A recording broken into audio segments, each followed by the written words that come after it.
Yes, guys, it's your boy here, Roger Moore. I'm about to kick off today with an absolutely cool special with, I can't believe I'm saying this, Nikki Tapper. Yo, Nikki, you there, sis?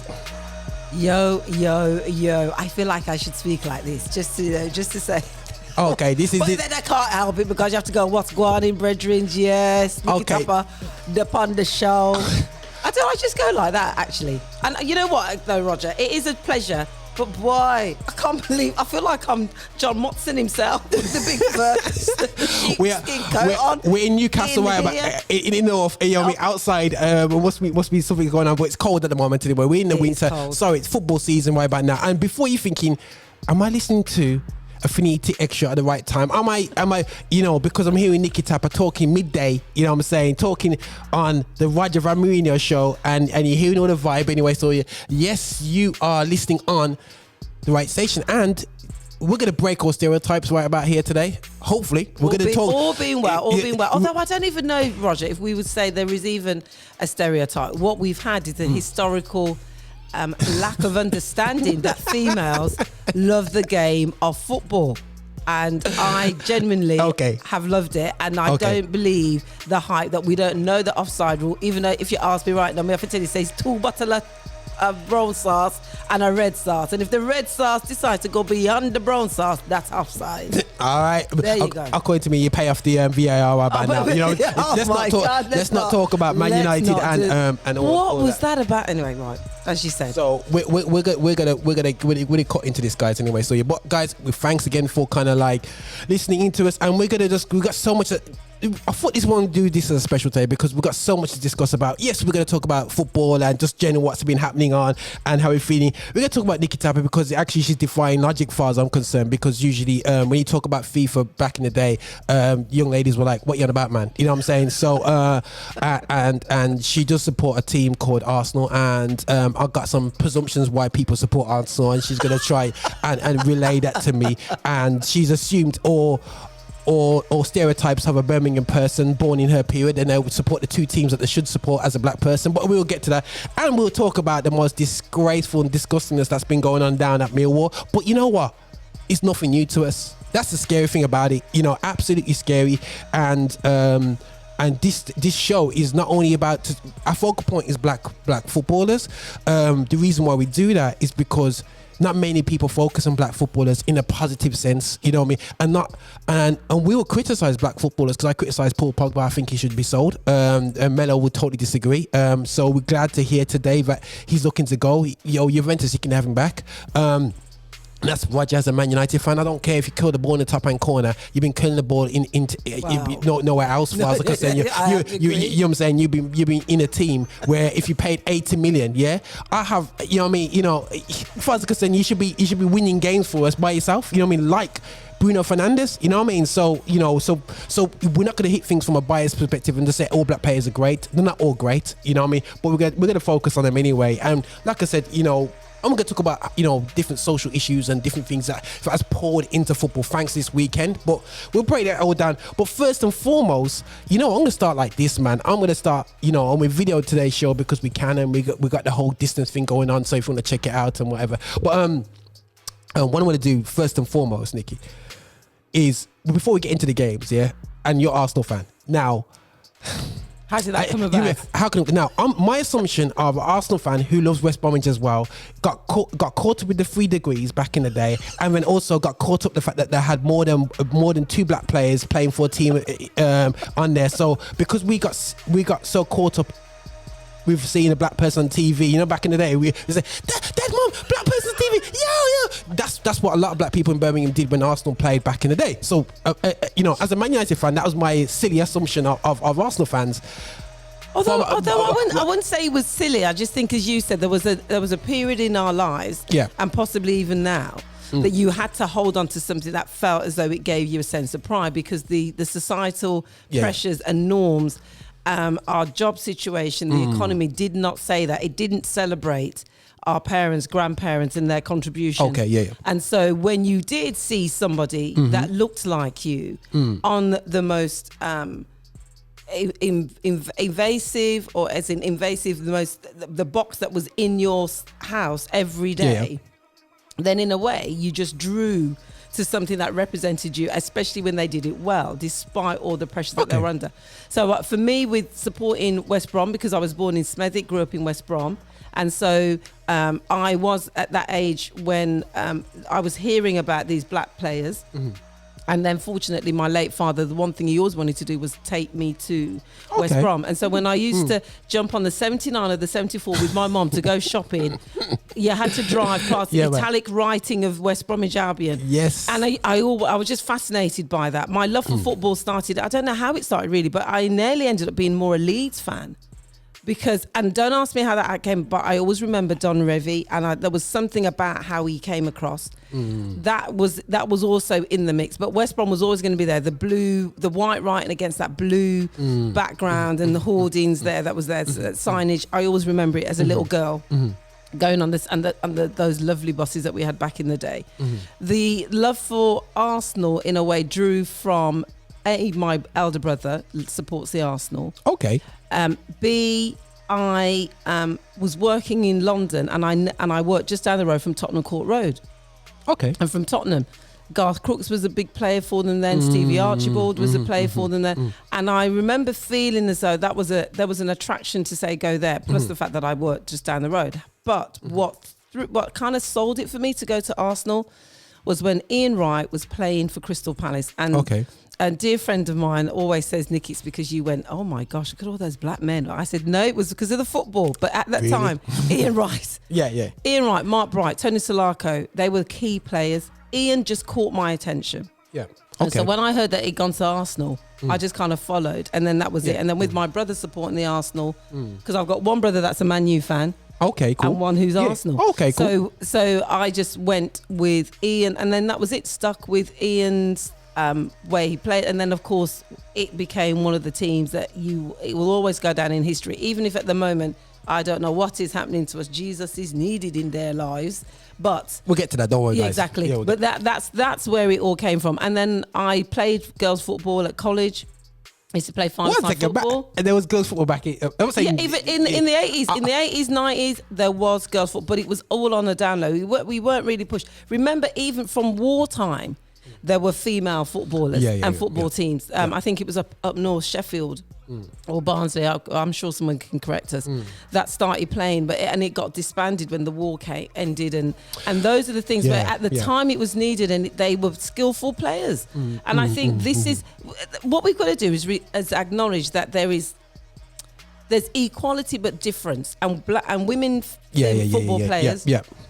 Can play on the equal platform, but there's a difference. There's going to be a style. They're not going to have, of course, the bodily, in the sense, physicality, have how they play, but they can still be very skillful. And we've seen it in the World Cup when it happened last year. You know, England may not have done as well as they expected, but the approach and the manner, and there are some great players in there. What I think is sad is the fact that, unfortunately, when you're in we talk about systematic racism, when you're in a systematic sexist structure for so many years on, even if even though there'll be many a man saying, yeah, it's all right, but there's still that but. And because that but hangs so heavy in the air, I always say that female football players won't get the kudos that they deserve. There's one or two, like you're getting Alex Scott, former Arsenal girl. Listen, man, she had chat sense on the other day, man. She had chat sense, man. And this, I think, it goes back to our whole argument around black people per se. So black female contribution to these everyday standards that we've had all our lives is possible. It's just making sure that those in power will give people the opportunity to share it. So my love for football has genuinely always been there. And then our daughter Olivia, she started playing football when she was from about 7, 8, and ended up playing at Castle Vale for Castle Vale Girls. It's now disbanded, but she had got to levels. My hope is that she will somehow return to it. But that's the desire. That's the desire, I think, for anyone. Again, the dilemma you have with it is, I'm sorry, I'll stop in a minute, but the dilemma, dilemma I do have with it is this thing about let's act like we're men. You don't need to, just be a woman who loves playing football and play the game. That's the dilemma we fall into on either side. You know, you've got, in order for me to be accepted, I'm going to have to come across all butch and manly and be high-fiving and squaring up and so on and so forth. It don't work that way. You've been given the gender of the female sex. Play the game as a female with some toughness, yes, because it is a game. It's hard. You've got to be competitive. You don't need to be this stereotype about it, we're going to be bawling, crying in the corner. And allegedly, if you've ever watched a female game, boy, girls ain't easy. That's all I'm saying. Okay. When it All comes the dirty chicks. talking about the refereeing, the tactics they use, they ain't easy. But that's again because they need to feel as though if we don't play the way men play, we're not going to get accepted. And my thing is, let's help change the rhetoric. Anyway, no, that's big because 100%. Because I think that I know a few people that liked football back in the day, and there wasn't many platforms, and there's something that I said to my friend when I watched the last Women's World Cup. It's a different football. Tactically, you have to approach things differently. You're not going to get them being able to hit the ball one time and hit the corner flag from back there. And it's not to say that girls won't do that. It's to accept that physical. It's not going to be there, but there's a different type. But I must say, me and Mello, we did sneakily watch the Man United derby the other day. It was Man United versus Man City, and we said, boy, there's some big time footballs going on, and you got like some United States players. Yes, her name just slipped me. It will come out. Who is awesome, and I think this is what you, again, as you said, you've got to. And it's sad that you had to say I had to watch it in secret. God, I didn't want to let people to know. Sorry, no, I didn't. He did watch it. He watched it. Yeah, on BT Sports. But I think it's that's what we need. Again, as with all things, exposure. What we're having those again, and we're going to come on to this. The thing around anti-racism, support for black footballers, when it feels as though it's being thrown in and being thrust in your face, many a person says, I'm not taking that on board, and yet they're probably doing exactly what you did, which is secretly seeing and watching the games going, my gosh, there are some really wonderful players. Forget 100%. That they're female, they're players, and they're playing the game. And as you rightly said, if they don't need to be running 100 miles an hour to prove that they can run, they can run at 40 miles an hour and be so impactful on the game. This is what sometimes I think we miss even in the men's game, because sometimes when you watch the games, you're like, is it for real? Are you just, all you're doing is kicking it from one end to the other end and then jumping up in the air, hoping it lands on your head? Yeah, that I think is right. We've got to recognise that the football. Back in the day when we had the dream team, when we had the Invincibles, what was lovely about Arsenal, and even we've shown touches of it in this rather disgraceful season so far, but we've had touches when they know, they read their players, they know where they are, they don't even have to look, they pass the ball, and they can build up that play, be confident in it, and before you know it, there's a goal in the back of the net. I feel women do that. They are very good at being able to at least suss out who's next to them. Not all of them, but that's the skill of the game. Know your team well enough, play to the strengths of that team, understand how the midfield work, what they're meant to do, be prepared, as some midfielders are great at doing. Your Kevin De Bruyne's, some of them who are just, that's it. They know where they are, and they know they can play and hold their part, as well as shoot, as well as be generous. The dilemma with the Premiership is people are not generous. The teams are not generous to say, you know what, allow you to run with the ball, allow you to get the goal. They all want to get the glory. It goes back to probably our nature anyway as people. Money, man. money crop the game, because man. There's some of those games, even with us at Arsenal, I'm like, did you not see the player? Can't you just pass the ball? Yeah. So the thing across the game, whether it's female or male, think about what is the game meant to be about? It's 11 versus 11. It's about knowing how you can skillfully get that ball into the back of the net. Sometimes you have the wonder players, as we've had over the years, who just amazing. Your Thierry Henry's, your Bergkamp. But he assisted people as well. But he did assist. And that's why teams, you've gone through it as well. Man United, it's only in the last couple of games you thought, so you know what you're doing there. Yeah. Do you know what I mean? It's a game of playing as a team. And what we're losing in the Premiership is being swamped with money. And swamped with, we just need the next best Messi. We need the next best. you're not going to get them. You have them in your team. Yeah. How do you support the manager as well? We could go on to that. It's not the manager's fault for me a lot of the time. Sometimes, yes, tactically, because Ollie, with Man U, I was like, I think he has it beaten more than he could chew. But then at the same time, he had a bank of quality players. You know the game, play the game properly. And listen to some of the wisdom of the manager, of course. But there are players in that team who know what they're doing. So play to the strengths that you've been given. The power base is not where it should be when it comes to football. And I think that's definitely crazy. And, you know, guys, you know, if you're listening and going, wow, okay, this is a bit different today. But the reality show is that, you know, for me, as you say, that, you know, football, sport transcends things. But something that I have an issue with when it comes to just female in general, when it comes to sport.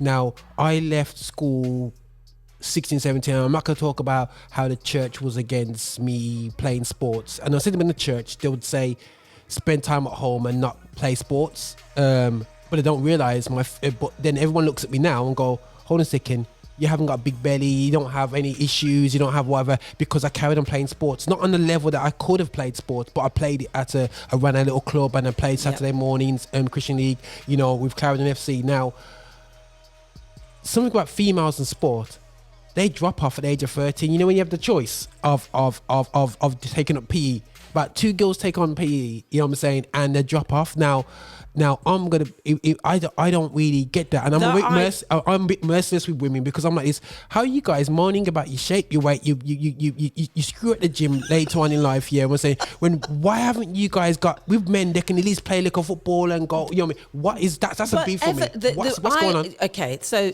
a mixture of things. Societal pressures, I got to use that word again. Societal pressures, systematic approach that's been taken to how females are.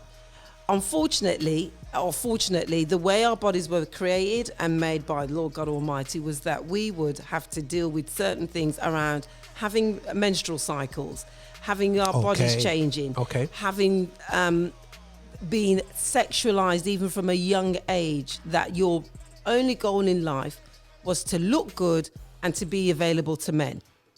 And the way the only way that was gonna come about is if you kept yourself in a certain way. And the certain way was, make sure you know how you can cook and clean and wash the house and be domesticated. And then when you're ready, let's make sure you look the part, put on the makeup, put on the tight dresses, look feminine, whatever that word for some people looks like.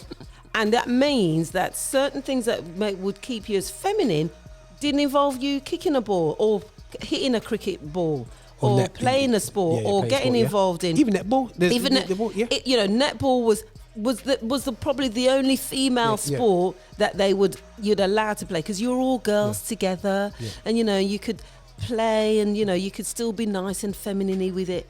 That, I think, has what's caused a lot of issues. And so when you're hormonally being challenged as a female, and you've got the one hand, but I really love to play the game, and you've got either even whether it be male or female family members going, no, that's not what you should be doing. It was very rare. And this is again me probably casting a wide aspersion, or that's not aspersion, but wider view. I was fortunate that I was encouraged by my late parents, especially my late mom, get involved in Girl Guides, get involved in youth club work, involved in, I play the football, do things, because the wider skill set that would bring me was going to be beneficial in the long term, and it paid off to be the case. I think that type of education, that approach that we have, wasn't really celebrated in the 70s, 80s. And 90s, and unfortunately it still feels as though some of that imagery of what we should be like as females has changed, and unfortunately they're now probably gone too far, because now it's make sure you look like a man, dress like a man for you to be accepted, hide what you've been given, because that can't work in this society. You've got all of those trappings, which may mean why there's so many of us or many people in society struggling with their sexuality, because the messages around all of that have been mixed and blended in a way that's sometimes not always helpful. So now it's about we've got to make sure everybody is covered, and yet the word tells us that there was always going to be a particular order to how we operated in society. But we are in a society now, a secular society, says we don't want to be told, we don't want the boundaries. We want to do whatever we want to do, whenever we want to do it. And that comes across everything, whether it's fashion, sport, politics, anywhere where you've got two genders, everybody's now saying, but we can do whatever we want to do. I have to, and I'm choosing to, and I know that's what Affinity is about. We have to still choose to say, yes, we can have these conversations, but what does the word actually say? And it's not jumping on the bandwagon where it goes, with the classic, but look how it says in the Bible, wives submit to your husbands, and women are meant to be submissive, and that is not biblically what God was talking about. We could go into another agenda. I know this is not the show for that, but that's what I would say. That's what I would say has caused many issues for females and males, because there are many. My husband doesn't like football. Norval's not interested. Nothing. He ain't interested. I've got him liking certain games, and okay, that was a good game. But my brother loves it. So you see what I mean? He has not got to walk around and be concerned remotely that he's going to be deemed lesser man because he don't like football. Wow. He likes his cricket, loves his cricket, loves golf. I'm fortunate. I'm a woman who loves all sports, so I've watched the golf, I watch F1, I watch cricket, I watch darts, I watch snooker. At the moment, I'm loving my snooker. I even said the other day when we've just finished the UK Championships, I thought, how many black females are up at 1 o'clock watching the final of the UK Championship? Exactly. Do you see what I mean? So it's about wanting to recognise that both sexes can be celebrated, but both sexes don't need to fall into the stereotypical norms. What we need to fall into is what God had asked us to be and what He called us to be, equal but different, and work with the differences to acknowledge and spread the gospel in a way that helps people understand who they are in Him. Yeah, cool. No, that's big, man. Like, guys, like, and I think this is the challenge, is like, and this is what for me as well. On top of that, I encourage women to encourage. I encourage people into sports, and to enjoy sports because I think people didn't really. Until the last couple of years, they really looked into mental health, but before, they don't realise the release of even watching football and playing football as well has done it. Also develops social skills, which we're not seeing in our young people these days because they don't play team sports. It develops, okay, you're 3-0 down in life. What do you do at half time? Do you give up? Or do you go get back up? So all these little different things, it's a power of sport which develops super characters. It's like, for me, I always said people when I'm managing my football team, I've been managing it since I was 28, 20. I said to him, like David, with the flock and the sheep, whatever. And I think people have to appreciate my management and development skills of working with people is me working with big man older than me and actually managing people that are not in Christ and getting them to win a football league in a Christian league, football league, and not swear on a pitch and be the most unorganized team in the league, and everyone's scratching their head. How on earth do you get this bunch of guys who are undisciplined on the pitch, but it develops character that in other areas I can apply them skills? So that, what I mean? And that's where the God-given talent comes into play. Yeah. This is where, when you understand who you are in Christ and you understand what that journey looks like for you. As we know, we're not perfect because only Christ is perfect. Amen. His call is believe and stand on the word that I give you, and believe and stand and look and have the character that I can give you. And Paul, we know, is the most well-read, the most.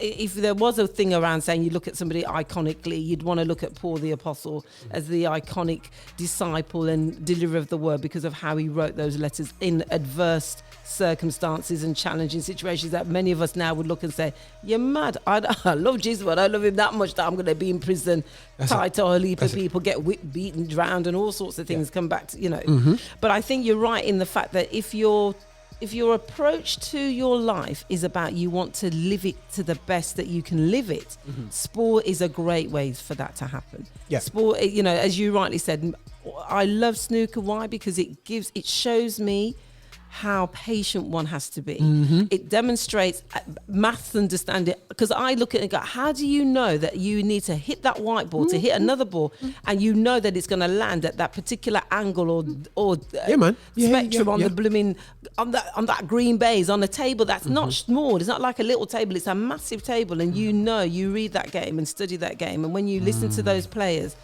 there's 6-7 hours of practice, dedication.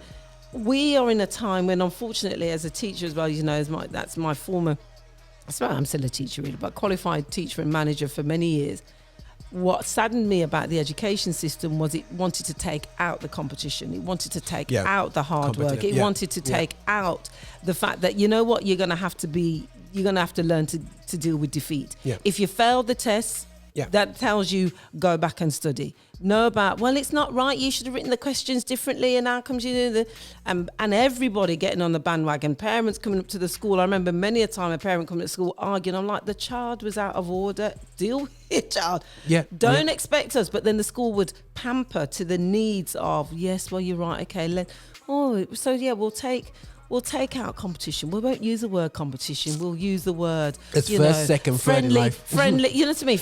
Friendly contest. No, you need to demonstrate. We need to be teaching our young people that when you lose, it's the character. How does that build you to say, do you give up or do you keep going?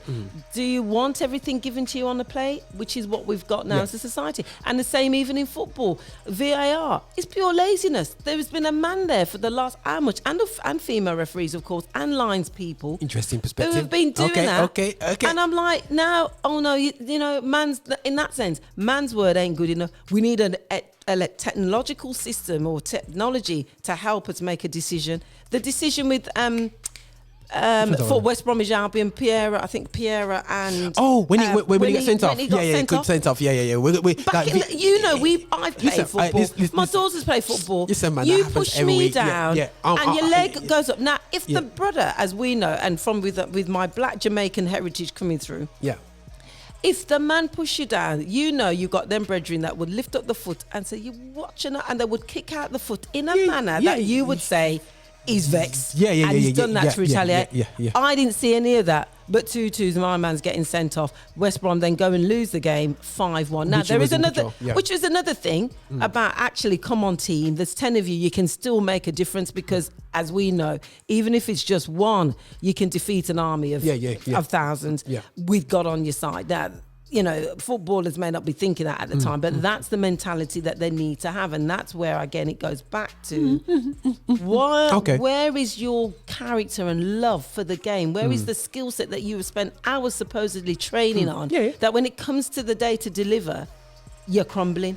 And this VAR, right, we're going to touch a base into that because we're going to flip through some of the results over the weekend. So we're going to hit all that still, and so I'm going to come over the Nikki Van Moorinho show. No, Nikki Tap the Mourinho, that's it. It's the Tap Roger Mourinho show. Tap Wenger. Tap Wenger. Because he's still my man. Of all these years, Arsene Wenger. No, I'm sorry. The same way I'm holding on to Jesus is the same way I'm holding on. It can hold in that. So, guys, we just touched base about the Albion game. I must say, Chelsea's looking a bit tasty right about now, but I still don't think they're going to do it. But they're looking tasty right now. Are you frightened about what their progress can? No, I just think the beauty with the season. Of course, this year we know it's been the most extraordinary of years. And in the last 3-4 years, anyway, I think from when Leicester won the Premiership 2017-18 season, I think that propelled a change in the guard of how we see football and how we see the Premiership.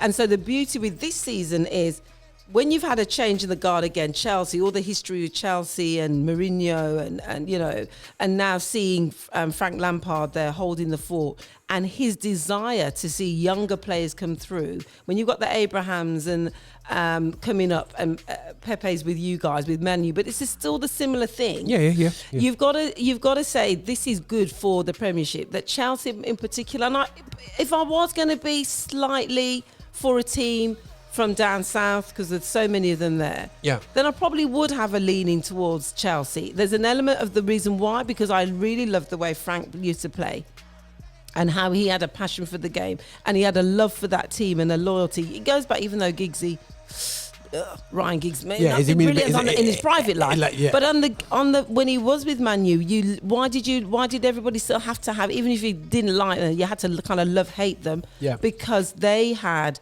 a desire and a passion to stay together and the teams were loyal to that. Is that what we've lost? There's an element of Chelsea's probably bringing that back with having a former player in the likes of Frank Lampard that didn't just play for a couple of seasons, was there from time, now coming through and making sure he can pass on his expertise. So I'm pleased to see Chelsea there fighting for the top. I think they could do it. I'm still a little bit about Tottenham, even though they're top of the league at the minute. But I still feel that they don't have that finish and that presence for me, even though Mourinho's there. But Mourinho's now, it's like, you're the last team I'm going to be working with. So let me live up my little retirement by giving you some kudos to Tottenham by saying, I've touched all, apart from Arsenal. He will crash the joint.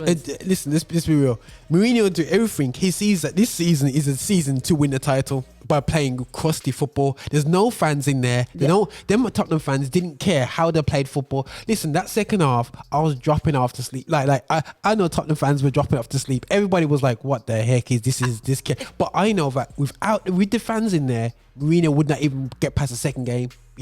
But the reality show is that Mourinho gets away with no fans in the stadium. He can just basically play his football, brand of football, and get away this season with nobody complaining. And remember, there's an element of he lives with his own hype. I mean, look at the adverts that he does. I am special. So there's something about that boastiness in him. That in a sense, that he's living on the spoils of his time at Chelsea. He struggles for me. I tell you, he struggles. He struggles for me when you got Rolls Royce clubs. He struggled at Man United, and for me, he struggled at Real Madrid. Yes. When you come into, he's better off with teams that haven't won stuff for a while and don't care how they're going to win. With Real Madrid and Man United, they care how they win. You know what I'm saying? And listen, Ferguson had stinkers, but the reality show is that, he had some good games as well. You know what I mean? And he had an expansive sort of game. Wenger had, remember, Wenger and Ferguson was in the same ilk, right? Their same period of time. Yeah. But they had, both of them had different manners. Wenger was a much calmer, stricter around the diet, making sure they really came together in a different manner and wanted to play a style of football that you loved. I loved watching the Bergkamps, the Henrys, the Ian Wrights, when it was just passing the ball. But what we lack now, going back to them a little bit, is a talisman. We don't have a Tony Adams. We don't have an Ian Wright. Even a Martin Keown. Okay, right. Let's break down this Arsenal game here, guys. Obviously, we have to. With Nick County here, we'll spend the next 2 minutes breaking down Arsenal's game. The first. Let me just be real, right? Because I watched the game, especially the first half. I was watching specifically, and I just got vexed, and I just barely watched the second half. And then, not saying I'm an Arsenal fan, guys, but when you're just seeing it's. The first goal was basically, what was he doing, Bellerin and the other guy now? Now, both of them, right, the runner went outside Song, yeah? Bellerin, Holden shouldn't have gone with the guy. He should have made sure don't lick off a shot because he was already there. But he went with the runner and Bellerin went with the runner. And I thought, you just left a massive space out there for the man to lick a shot. And I'm going, what he should have done, is it Holding? I'm sure it's Holding that was, was it Holding? I can't remember. I'm sure Holding was out there, yeah? Let me just double check who was in that starting lineup, yeah? It was because I broke this down that Holding and Bellerin both went with the runner that went outside Hon Sing-Lee and he's cutting. And then what the goalkeeper was doing, positioning wise, if someone's gonna lick a shot from there, make sure you're in a position. I'm thinking to myself, I'm expecting De Gea to save that shot from that distance. Yeah. It wasn't a blaster. It wasn't like, that you couldn't stop that. You could have been stopped. Second goal, Partey made a brilliant challenge and broke up himself. Yeah. Now, I agree with Souness. His partner Xhaka should have realised that his colleague is down. Yeah. But not even that. Bellerin, you cannot hit a Bangyang who's in front of the goals, ready for a one and you can't even kick the ball. You ran out, kick the ball to him, and then he cuts back now. Albania can't do nothing with it, and on the reverse, one pass and 4 Arsenal players are taken out from that. I was like, I'm like, where are the ballers? How on earth, with 2 minutes to go, you're on a situation where you got 4 or 5 players against 2 players? How on earth? And when you see Harry Kane, you're thinking, oh my goodness sake, guaranteed goal. I don't know how you feel after that, because that's how I felt. It's a mixture of lots of things for me. A rather kind of wishy-washy one could be every time Arsenal play on a Sunday, we lose. Seriously, if you go back, everybody go back and look at all our fixtures. I don't know what happened. They must have really drink their multi-milk or something. Or had the Guinness spot because something. Yeah, because that's what I don't understand. You'd have thought they would have stepped up, especially it's a North London derby, even more so. But I'm concerned that we had all the hype about getting Aubameyang bought and make sure he's stable.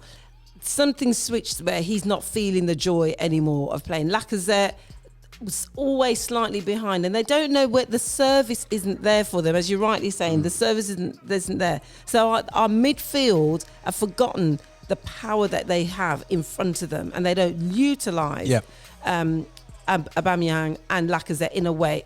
But also, and it goes back to this, there's some of those simple things in life, those life skills that you can't sometimes explain that you need. Is he really a captain? Can he really? Oh, banger! Do you know what I mean? Can you? Because you need a talisman that's going to probably go into. Forget Mikel, forget Arteta.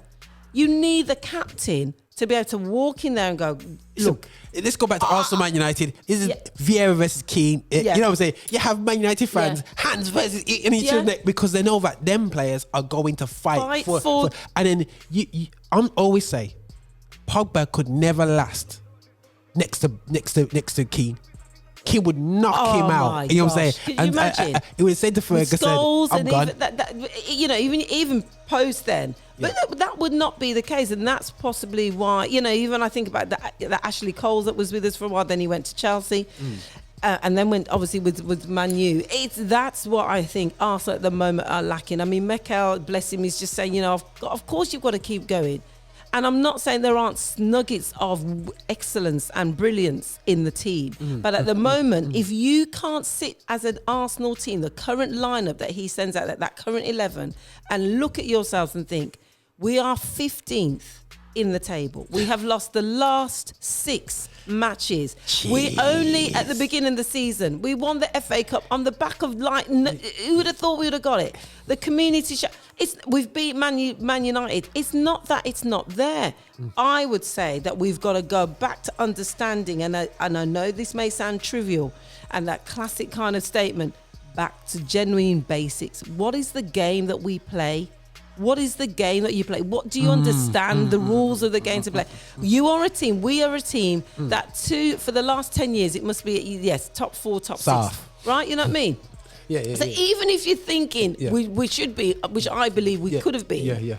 But even if at this stage you think we cannot languish mid-table, we have got to get back into that top 10, top 6. But you know what vexes me? We're not looking.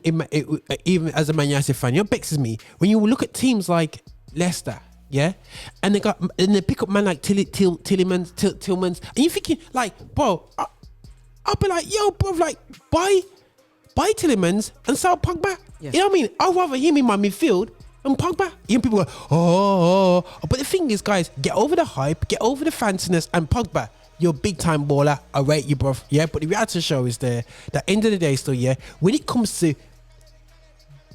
I don't believe Premiership is the best league in terms of it will produce the best teams, but I believe the type of football that you have to play in the Premiership, you cannot walk out and Brighton fall over.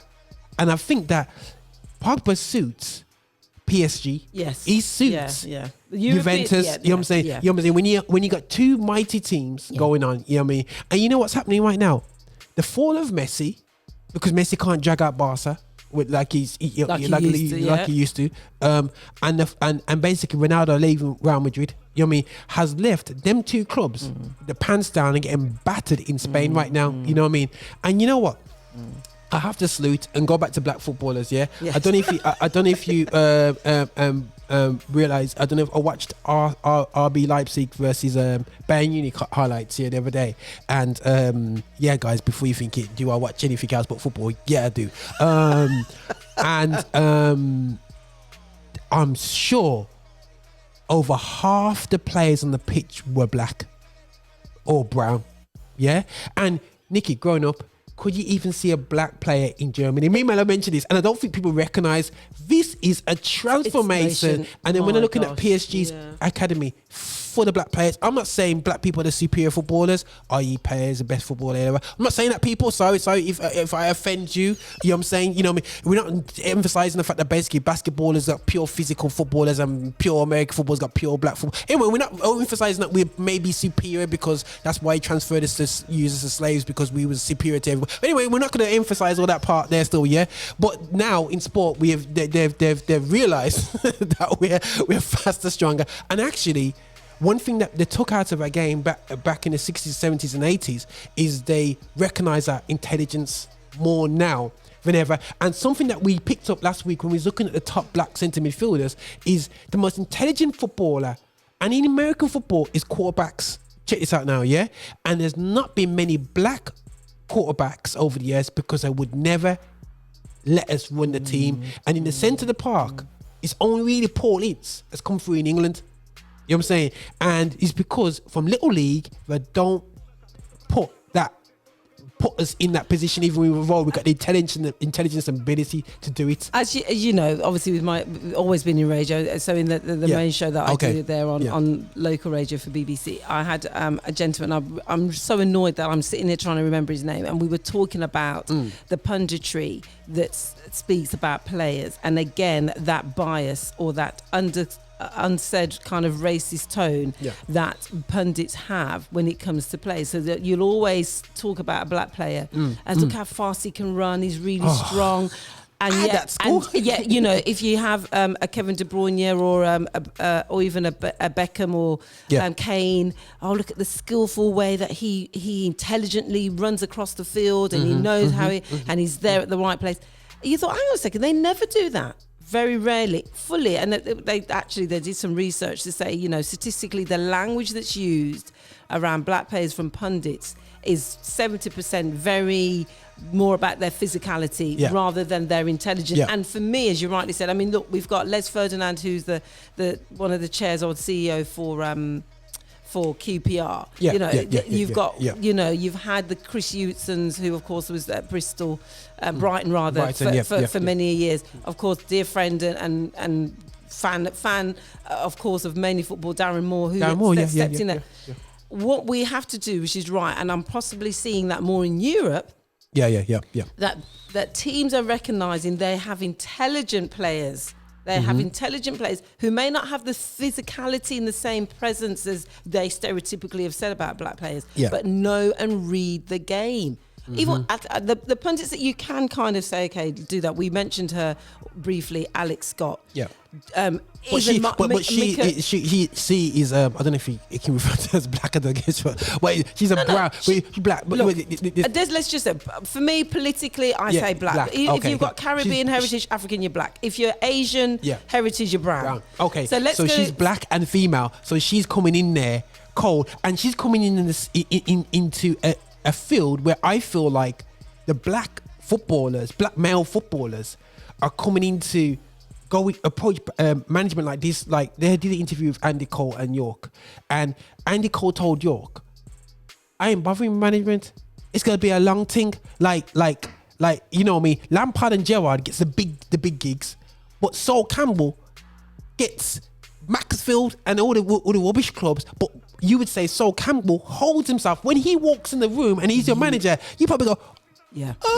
I'm not saying he's better than Gerrard. All I'm saying that the opportunities he won't get the opportunity. Lampard got the opportunity after one season at Derby, but yet would Darren Moore, look at Darren. Don't get me started. I cussed off my uncle. He's an Albion fan, and I cussed him off. Said, "Yo, you know what I'm gonna." And I have to say that the love for the Albion, even though I said I've got the two teams, has been tainted with the treatment that I saw. I'm not saying I know fully inner. I wasn't there, but from a viewer standpoint, and from a fan standpoint, and a person who was so proud to see a local Handsworth lad be there and know what he's doing. Yeah.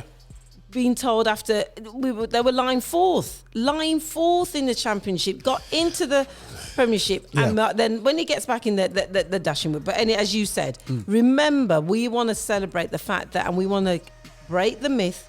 There is intelligence in all players, but in particular for us, black players. Black management know how to play the game and can both do it physically and intelligently read the game. We need those opportunities more. And it appears that Europe are beginning to recognise, my gosh, look at the intelligence that you can see. When you've got Thierry, who's now managing American team, and then came back and he's done. Obviously, he's been on the circuit doing lots of other. And Vieira, he just got sacked, but he got opportunities. But then you're gonna go back, and this is why my friends at school thought I was a Dutch fan. I supported Holland because I saw the first time I was told that Europe was racist, and more racist than England. But yet I saw their captain with dreads, I knew at the time that we wouldn't allow. He wasn't allowed in the Premiership to have dreads. So I'm seeing a European team put up a captain, and then you had Rijkaard in the centre of the park. You know what I'm saying? So you got black players running the team in the intelligent part, and he was portrayed as an intelligent black man with dreads. And said he was a man that spoke in 7 languages, and then that's how they portrayed Ruud Gullit. Now, in England, it was like, hold on a second. Forget you. I'm supporting Brazil and Holland. I'm cool with you guys. Allow England. And I think the issue for me now is a case of pushing forward, because Seedorf, Davids, all these guys now are running the centre midfield at Ajax. You know what I'm saying? And they came through and won the European Cup because they allowed that to come. And it comes a time now where it's changing now in England. But you know what? 30 years behind. And forever thus. And in light of course, you were going to come on to this, the situation that happened when we've this weekend allowed football teams to come back in. Let me just finish off that point what you were saying there with regard to that. That's why it's going to be this year, if anything, and going beyond, is going to be a genuine challenge. Remember, the campaigning, the kick it out, anti-racism, all these different groups and bodies that for years have been trying to say this message. We know what we're doing. We can intelligently manage. We can play the game. When BLM started this year, or at least not started, but at least galvanised and hit that pinnacle of, my gosh, we're overspilling now. My cup runneth over. And we can't take no more. It was on the back of the fact that people started to realise, hang on a second, Britain, you ain't all that. I think that genuinely, both whether you were black, brown, white, or yellow, you started to look at the country you lived in and thought, but we ain't all that. Because as you rightly said, they got away with this message of this superior attitude of rule Britannia rules the ways, because that was meted down a bit like. That's why I said my cup runs over. When you keep filling a cup with a particular message, it runs over and it spills to those on the floor. It runs into the ground, does it not? And when it runs into the ground, it doesn't just stay in that little patch, it spreads out. And so with that rhetoric being said over so many years, everybody bought into the lie and into the fear that we can't change the status quo. And we've got to keep it this nice kind of lily white British thing, and it's great avenue. Even remember when you did have the wonderful Cyril Regis and Laurie Cunningham and Brendan Batson played. It was like the black and white minstrel show. It was like there were some jokers who we got in, and we got them kicking the ball for us like little monkeys. Get you playing for us. But didn't understand that actually these men had brains and were intelligent and understood what they could do and understood how the game would work. We never appreciated it. And yet And as you rightly said, you'd think with the legacy of what the Brendans had done, the Val... We're still struggling. We're still struggling. And then we have a year where we've seen high-profiled players, black and white, take the knee. We have some fans. We say, come on then, let's give the opportunity for some normality to return, get some fans in. And you hear boo. And we hear booing. I have to say, it turned my stomach. I genuinely was. I've got my proverbial gun was like, the what some? We give them someone around Moorinho show right about now. Yo, I would give it. I just thought I have been a teacher. My whole point of becoming a teacher was that I would choose to help others who don't understand differently, give the skill set. And I thought you've really gone to that base level. Certain Millwall fans, and again, I'm going to be. Oh no, it's not choosing I'm choosing to say a minority, but a minority that obviously must have a majority somewhere support. Felt that it was okay to do that. I don't know. I understand, and yet I recognise that when I saw that, I realised, and we've not known that before. This is war. This is not a war of getting. Possibly, getting some guns out, but it is a war of our mindset. Because remember, the word tells us to repent, and when people sometimes hear the word repent, it's like, oh, we've got to go stop doing what I want to do. No, repent means change your mindset. Choose to love even when you don't want to, like we've had to do. I saw what happened on Saturday with that game. Watched my likes of Clinton Morris. Who they've used now as one of the great pundits, I think, that they've got on Sky. He's quite good, and he kicked off, Micah Richards, who's used across all of them, BBC, Sky, BT, sat there and I just felt their pain, because they think this is the game that we love, that we chose to play in this country, and there's still a high proportion of you telling me you don't want me there. Bottom line, because you don't like my colour skin. It don't make sense. But it tells me that I have to keep choosing to work on the standpoint that I'm going to enable you to change your mindset. But I also have to believe there's going to be a whole heap of them that don't want to change. And that's the reality that we've got to accept. But this is where social, and guys, we're coming down. We've got 9 minutes. We've got 8 minutes left. We're going to come down. But this is where social constructs infiltrate football, because when I'm looking at the environmental minister saying it's their right, because I don't even say it, and he said, the minister said on TV, it's almost literally said, okay, it's the right, BLM is a political organisation, and I'm sick of this rhetoric, because it's like, for me, it's like this. I've watched history. And no offense, if not this is not by offensive. This is not from a heart of pure anger. But I watch a lot of historical programs, and if you want to talk about the motherland garbage in my face, and we've seen, both myself and Nikki watched what the National Front leader, we call it British National whatever, British Golding. league, and given his rhetoric, and he's talked about the whole political element about it. Let's talk about the political element of how Europeans has destroyed North America. Let's look at North America and South America and what you've done to that continent and its and the native people. So before you, if you feel a bit of guilt, it's taken X amount of 100 years just to feel a little guilt. Feel guilty? Yes. And the thing is, people say, "Oh, that's history. That's not me." Ronald Dahl. And this is amazing. You saw the thing about Ronald Dahl. Ronald Dahl said to the anti-Semitic thing in 1983. I couldn't believe what he said. It's that bad that I called my wife and said, "D, look what Ronald Dahl said," and it was rude. He even agreed to hit the viewpoint of the Jews. And what happened now is that his family have had to apologise. A generation below. So it's about time apologising for what you've done in the past. And even though they did it in a poor way, Ronald Dahl's family, but at least they apologise. It's about time people need to see what they've done, recognise it's incorrect, and apologise and feel no way about it.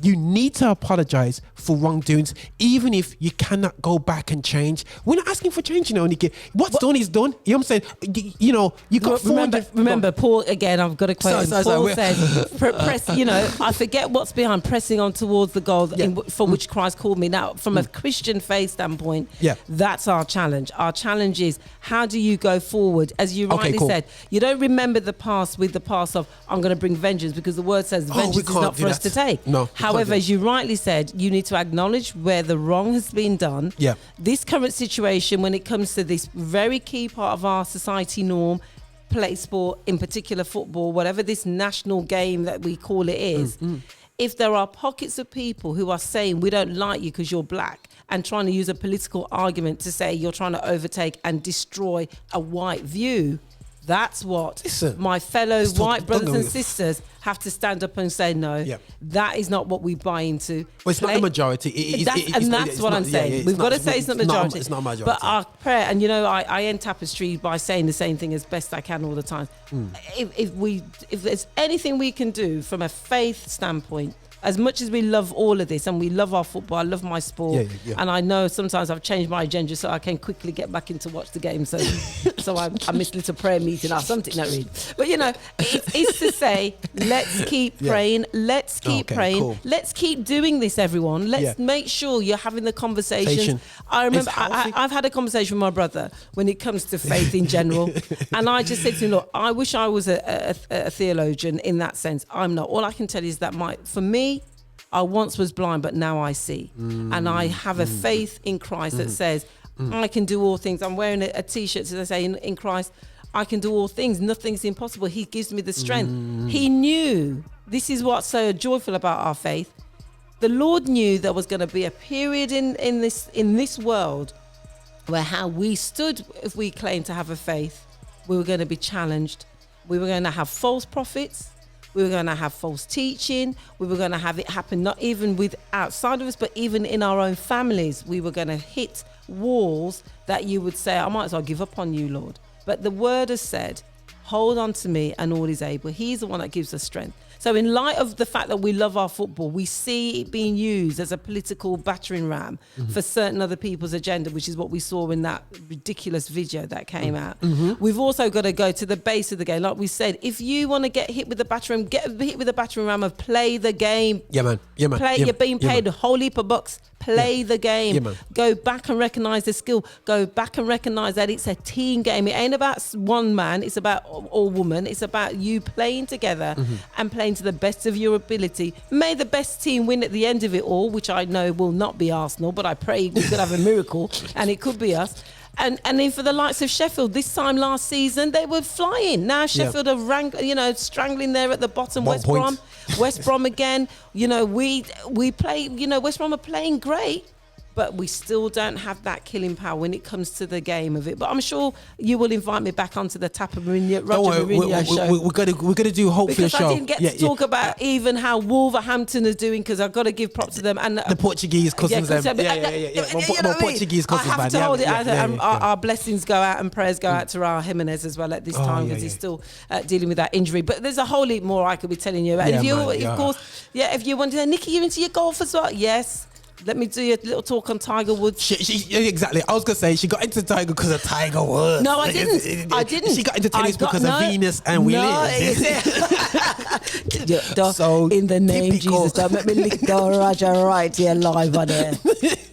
But they were pivotal in encouraging a lot more people to see those sports that they would never have thought of touch, because they would have said it's a white man. I know it's starting a big massive subject right now. We've got 1 minute to go.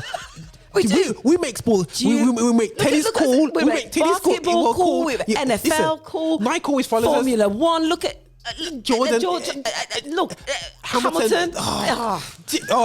So realize, guys, we're the most coolest people. Thanks to Uncle Bob Marley, makes us even more cooler. If you got dreads, like it makes it. Because in a sense, that's what made Rude Hullit a superstar. No one had ever seen anybody like, and the man was pretty. So all of that. Anyway, 6 foot odd. Brown boy with dreads come in the place and go. And he did a bit singing as well, I remember when I saw him. Yeah, he does a bit singing. Even the legend that is John Barnes, Do you know, all of those gentlemen and women over the years, if we didn't have them, if the Lord hadn't have remember the Lord decided that there were going to be these principal races of the human race, there were going to be these colours of the human race. And I still know that whatever God had given us in the biblical times, and if you've got time to read the Old Testament, you need to read some of those stories, because they weren't all white with blonde hair. There were some Cushites. Man. Right, guys, we're going to lock up the show. Right, this is Roger Van Moorinho alongside Nikki Tapper. Listen, Tap Venga. You know what I'm saying? Tap Venga. You know what I'm saying? Nikki Tap Venga. We're gonna build up her name and make it more exotic and more fashionable. Put a Venga yo at the end and just make her more valuable to the sporting fixtures. But listen, thanks again, Nikki, for today. It's got a great show, and she kept talking with me, man. Like, she left me.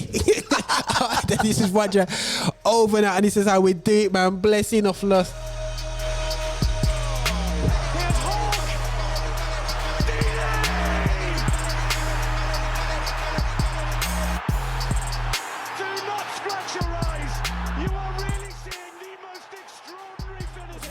Brilliant.